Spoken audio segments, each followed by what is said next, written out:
On est le 21 août. Bienvenue en prenant votre café, une édition très écourtée. J'arrive à l'instant de Fredonia et je te les reconduire Alexis. Puis je trouvais ça plus simple. Vous partager un peu mon parcours aujourd'hui. Et écoutez, j'écoutais la radio beaucoup. Et mes lunettes sont tellement sales qu'on va les laisser tomber pour le show. Je vois pas au travers. Je me forçais. Et la radio que j'écoutais, puis différentes nouvelles que j'ai, puis mon parcours sur la route là-bas. Donc, voilà comment on va faire ça, ce show-là. Donc, ça va être une version pas mal plus courte. Mais c'était plus simple. Des fois, c'est plus simple, juste vous venez faire un coucou, qu'à te répondre, t'as pas de show ce matin, parce que vous êtes quand même quelques milliers à écouter ça. Donc, voilà, c'est parti. Fait que, je vais reconduire Alexis à Fredonia, qui est dans le coin de Buffalo. Et c'est une université d'une ville très pauvre, dans l'NCAA Division 3. La Division 3, c'est pas que mon gars il est pas bon pour la Division 1. Est-ce qu'il aurait été bon, pas bon, on ne sait pas. C'est l'école qui est associée à la Division 3. Il n'y a pas de Division 2. Et Alexis ne jouera pas dans la Ligue nationale, il a 22 ans. Est-ce qu'il peut aller jouer en Europe? Peut-être qu'il peut aller jouer en Europe, ça y appartient. Il reste encore 2 ans pour terminer son université. Au pire, il va aller jouer à l'université, il va étudier, il va sortir avec un bac, puis il va l'envoyer dans le champ ramasser des pétales. Des pétales de tournesol. Ils se battront les deux frères ensemble, voir qu'est-ce qui fait quoi, qui fait quoi. Mais au moins, en attendant, il fait un rêve. Je suis parti à 5 heures du matin. Je suis revenu, il était 8h30. J'ai arrêté que je n'ai pas mangé beaucoup parce que je ne veux pas m'endormir. Puis c'était beaucoup de route. Et je me sens comme dans un bateau. Hein? Faire autant de route comme ça, là, je me sens comme sur un bateau en ce moment. Ça brasse un peu. Et, mais une chose que j'ai remarqué, et tu sais, sur les routes ici, les camionneurs ne peuvent pas aller plus vite que 105 km/h. Des fois, ils me tapent ses nerfs parce que 150, quand ça dépasse, là, ça en est presque c'est long. Parce qu'ils essaient de dépasser, ils vont à 106, 107, 108. Je sais qu'il y a beaucoup de camionneurs qui m'écoutent. Mais tabarnouche, quand tu arrives aux États-Unis, ça roule à 120, 130, ça te dépasse, ça te pousse dans le cul. Oh, pelaille, c'est pas la même chose. Puis moi, je roule à 120, qui est déjà trop vite. Il y avait de la police partout. Puis ça te pousse dans le cul, royalement. Ça dépasse.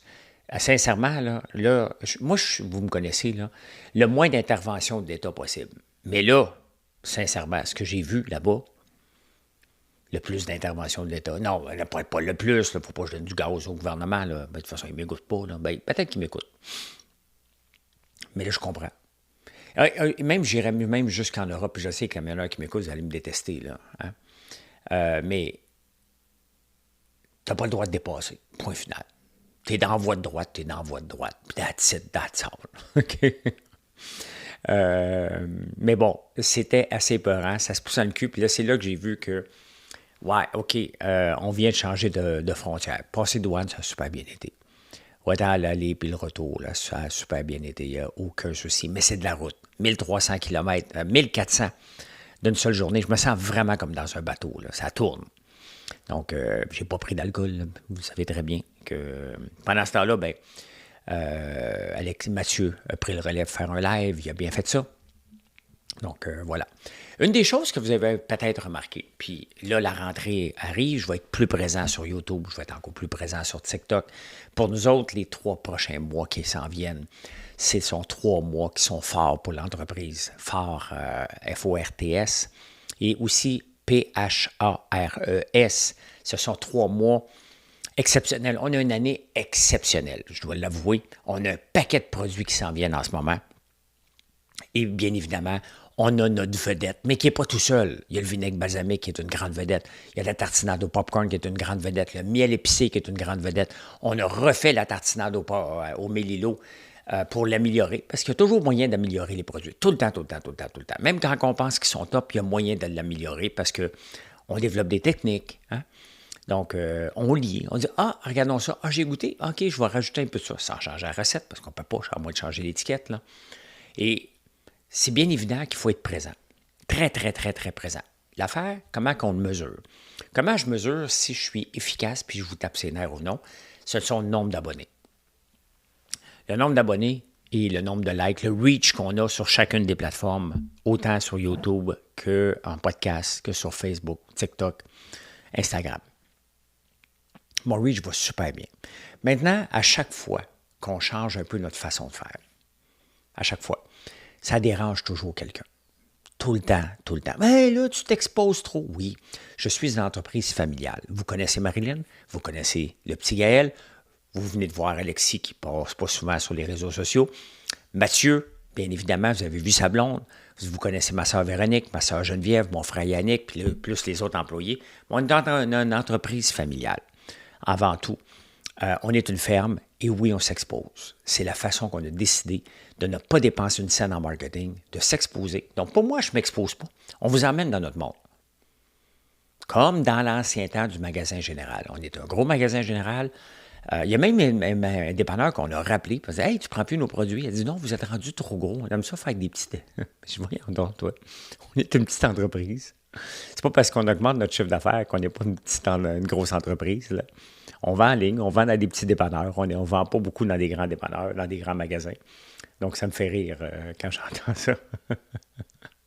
On n'est pas rendu là, les amis. On est encore petits.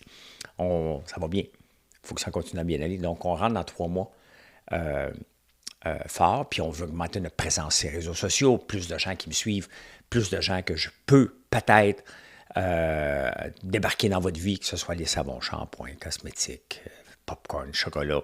Donc, à chaque fois qu'on fait ça, ça dérange tout le temps quelqu'un. Mais là, tu t'exposes trop. Ben oui, mais suivez-moi pas. Si c'est le cas que vous n'aimez pas ce qu'on fait en ce moment, moi, là, je ne fais pas rien à l'aveuglette. Je suis un maniaque de statistiques. Je regarde ça tout le temps. Ici, sur YouTube, j'y regarde. Je regarde toutes mes statistiques de toute la gang. Je vis pour ça, parce que ça me permet de m'adapter. La même chose que mes produits. Bref, ça se peut qu'on ne soit plus pour vous, des fois. Je ne dis pas ça, je veux tout que vous soyez là. Mais si on fait 10 statuts par jour sur Facebook, ce que Facebook nous demande, entre autres. C'est pas beaucoup, 10 statuts par jour, là. Quand tu compares, quand le Journal de Montréal, la presse ou toutes les autres qui étaient sur qui ont des pages ou le Monde de Stars, c'est pas beaucoup. Vous les suivez, ces pages-là? Vous les suiviez? C'est pas beaucoup. Pas tant que ça. Donc voilà. Avant de partir, j'avais vu le docteur Boileau. Hein? Il disait, tu sais pas qui je suis. Oh my God. J'en ai entendu parler toute la journée à la radio. J'écoutais la radio avec l'application que j'écoute. J'ai pu écouter la radio tout en m'en allant puis en revenant. Donc, c'est toutes les mêmes nouvelles, toute la même journée. Et Dr. Boileau qui pète une coche avec une trottinette, qui roule à sens inverse, qui ne fait pas son stop. Jusque-là, il a le droit de dire que c'est un maudit malade. Ou que ça dérape, c'est que l'autre, il dit que t'es laid. L'autre, il dit que c'est une crotte de nez, Dr. Boileau. T'es laid. Dès que tu t'en vas dans le personnel, ça va pas. Deuxième étape, c'est pas qui je suis. Tu vas tout perdre. Donc, il est allé dans le personnel, puis après ça, il est allé se vanter qu'il était une personnalité publique. Qu'est-ce que ça dit sur le bonhomme? Qui se prend pour Dieu, qui se prend pour un autre. J'ai plus confiance au Dr. Boileau. Il avait raison de péter une coche. Je vous en parle souvent, je prends des marches. Les vélos, c'est des débiles. Les débiles, moi je marche là, sur le chemin des calèches, là, et sincèrement, là, les vélos nous passent à ça, puis ils se pensent sur une piste de course. Tu sais, à un moment donné, là, les trottinettes, les vélos, là, pas tout le monde, mais il y en a beaucoup qui savent qu'ils n'auront pas de conséquences parce que la ville leur appartient. Valérie Plante leur a donné les clés de la ville. Fait qu'ils font ce qu'ils veulent. Ça va prendre la police qui donne des étiquettes autour de bras partout. Partout, partout, partout, partout. Mais qu'est-ce qu'on fait avec les polices en ce moment? On les occupe sur des coins de lumière pour qu'ils font flasher lumière parce qu'il y a trop de construction. C'est ça qu'on fait. Puis il donne une étiquette à une trottinette. Ben, il n'y a pas à démissionner pour ça, Dr. Boileau. Qu'il fasse sa job. Mais moi, quand je vais l'écouter maintenant, je ne vois plus le même homme. Je vois plus le même homme. Je vois une personne, quelqu'un qui se prend pour un autre. Mais m'avez-vous déjà entendu dire ça? Sais-tu qui je suis? Jamais de la vie. Puis je pense que si on faisait un sondage, moi ou Dr Boileau, qui est le plus connu au Québec, je pense que la plupart me reconnaîtraient plus parce que je fais de la télévision populaire. Jamais j'irais dire ça. Véronique Cloutier irait-tu dire ça? Vous voyez comment il se prend pour un autre? Ben, il a tout perdu. Il a perdu beaucoup, beaucoup, beaucoup de crédibilité, alors qu'il avait 100% raison de dire que c'était un estime malade. Hey, l'autre nouvelle qui a retenu mon attention, c'est le vandalisme chez Hydro-Québec. Ah, les syndiqués. Hein? Les syndiqués, puis ils font une pub en plus de ça, là-dessus. Là. Hein? Attendez pas qu'il y ait du vandalisme sur nos camions, là. Mais ils l'ont fait. Il y en a qui disent, ouais, mais c'est juste la petite peinture qui s'efface. Oh. Hey. Il ne devrait pas avoir de négociation dès qu'il y a un vandalisme. Les ambulanciers, les pompiers, les contrôleurs routiers, ça fait partie de la culture syndicale de faire du vandalisme. Moi, si je suis patron, là, dès que je vois quelque chose, la SAQ, dès que je vois de quoi, final, comportez-vous, on va reparler après. Pourquoi accepter de négocier dur, là, parfait, mais pourquoi accepter de négocier avec des voyous, pas des bandits, des voyous? Tu négocies pas avec des voyous. Zéro. Tu ne négocies pas avec des voyous. C'est ce qu'ils sont. Tu fais pas ça. Ah. Manque de pogne. Manque de pogne chez Hydro-Québec. Manque de pogne à SAQ. Toutes les entreprises d'État manquent de pogne. Moi, je suis en entreprise privée. Là. Viens faire du dommage chez nous. Quand même, t'es syndiqué, là. Viens faire. Essaye-toi. Je ne suis pas syndiqué, là, mais imaginez-vous, là, même si j'avais 50, 100, 150 employés. À un moment donné, il faut que tu mettes une ligne qui est c'est non négociable. Mais la culture du vandalisme fait partie du syndicat. Pourquoi vous pensez que j'aime pas les syndicats? Ce n'est pas les syndiqués que j'aime pas, là. C'est la culture. La culture. Vous me suivez, je viens de mettre une opinion. C'est un show d'opinion. Et une opinion que j'émets souvent, c'est que je dis que le SAQ Click que j'ai affronté, hein, parce que je voulais avoir un duplicata de mon permis, et pas mon permis, de mon permis, non, de mes immatriculations. Et je me suis terminé avec une pancarte, on va vous l'envoyer par la poste. J'ai peur que la poste soit en grève de ce temps-là, puis que je pourrais faire ça avec ChatGPT. Là, il y a toujours un programmeur là, qui se prend pour un autre. Là. C'est toujours les plus vieux, le problème. Hein? Hey, tu pourrais pas faire ça. Tu sais, moi, je le sais, lol. Ben, je l'ai bloqué de mon Facebook. OK? Aujourd'hui, j'ai encore 2 compagnies de technologie. Je suis encore un gars techno. J'écris encore du code et je ne l'écris que par ChatGPT. Dans mes entreprises, j'ai BoostMe encore puis Aiva Technologies. Il programme avec ChatGPT. Ben, plus BoostMe. BoostMe, on a arrêté l'application. On fait juste vendre le survolteur. On en vend beaucoup, by the way. Mais si c'était à refaire une compagnie aujourd'hui, je ne le ferais qu'avec ça. Il n'y a pas une raison qu'une ligne de code qui s'écrit autre qu'avec ChatGPT ou Claude ou nommez-le. Les engins d'intelligence artificielle, la première efficacité, c'est d'écrire du code. Ils sont bien meilleurs que nous autres. Là, le gars dit, ouais, mais tu sais très bien que c'est pas que ça qui est compliqué, c'est les processus. Bien, si les processus, là, si ça prend 100 000 $ pour écrire du code, puis ça te prend 1 milliard de processus, il y a un problème. Et de deux, on va arrêter de négocier, de s'obstiner sur SAQ Click. Il y a une commission d'enquête là-dessus. Il y a des choses qui sont criminelles, on le voit. OK? Il y a eu de l'abus, beaucoup d'abus sur SAQ Click.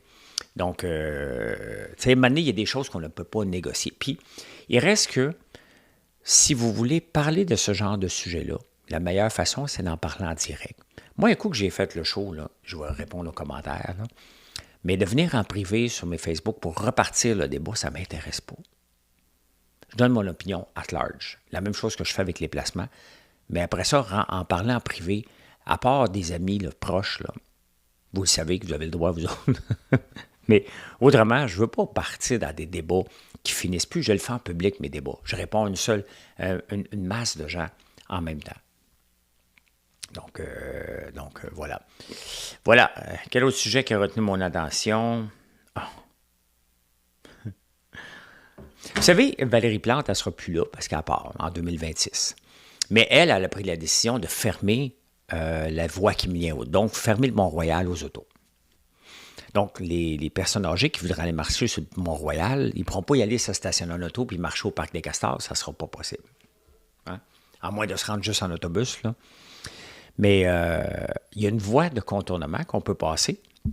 Quand je reviens des débatteurs, je passe par là, entre autres, qui s'appelle Dr. Penfield, ou je passe par le Mont-Royal. C'est les deux voies possibles pour me rendre ici. Les deux voies vont être fermées. Dr. Penfield, il y a une station d'assainissement des eaux qui est là. Elle va être fermée pendant 8 ans. Ça fait penser à l'église Sagrada, là, en Espagne. 8 ans. Voyons, 8 ans. 8 ans. Est-ce qu'on doit fermer le Mont-Royal pendant ce temps-là?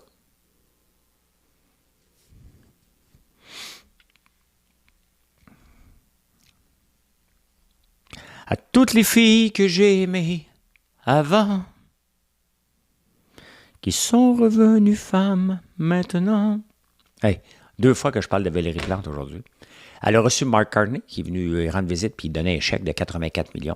Et qu'est-ce que Valérie Plante dit? Je suis content qu'elle nous donne un peu comment je l'ai écrit, là. Ben, pour moi, j'ai la latitude pour dépenser ce qu'elle a dit. Donc, elle peut le dépenser ce qu'elle veut. Hey. La latitude pour moi. Elle a regaroché le mot pour moi. C'est juste ça, je suis plus capable. Je suis plus capable. La ville de Montréal qui devrait être sous tutelle, puis on y garoche encore des millions. Mark Carney, là. Il va falloir qu'il prouve à un moment donné qu'il est digne d'un premier ministre. Hein.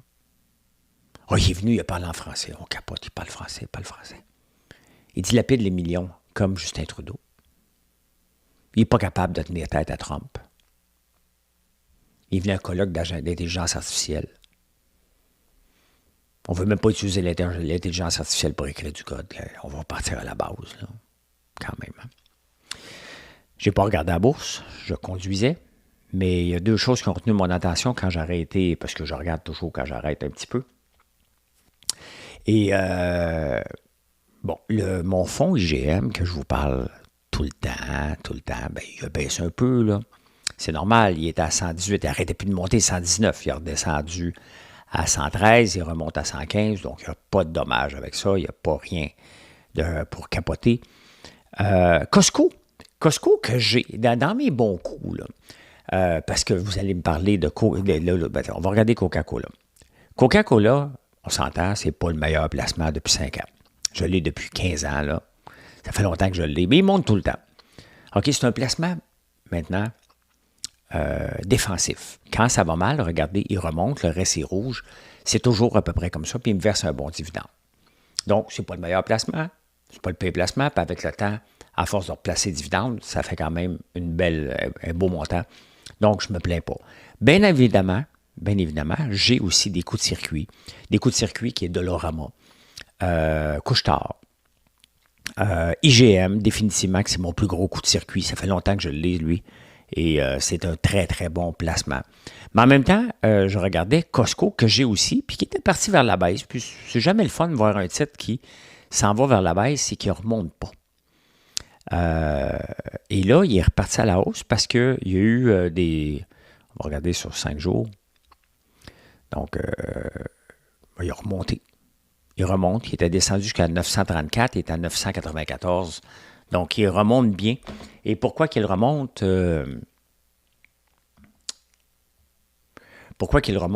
Parce que le footwalk, le nombre de gens qui vont dans les grandes surfaces, il y a un rapport qui est sorti qui augmente de façon vraiment énorme.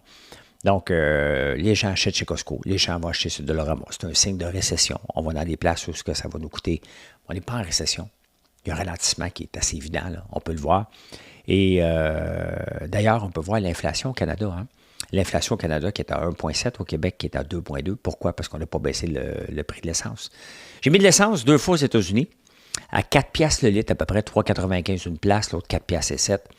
Et qui équivaut à peu près à 1,41 $. Moi, je mets du super, le plus super qu'il peut avoir à la pompe. Là. Et donc, ça me donne à peu près 1,41 versus 1,71 en campagne, 1,85 en ville. Donc, 40 cents le litre quand même de différence. Ça fait une grosse différence, une énorme différence. J'ai pas d'insolite. J'ai pas d'insolite parce que le show est à libre. Donc, pas grande nouvelle non plus financière. Je voulais juste vous présenter parce que j'ai regardé mes titres aller. Tout était dans le rouge, sauf Costco et Coca-Cola, entre autres. Merci d'être là.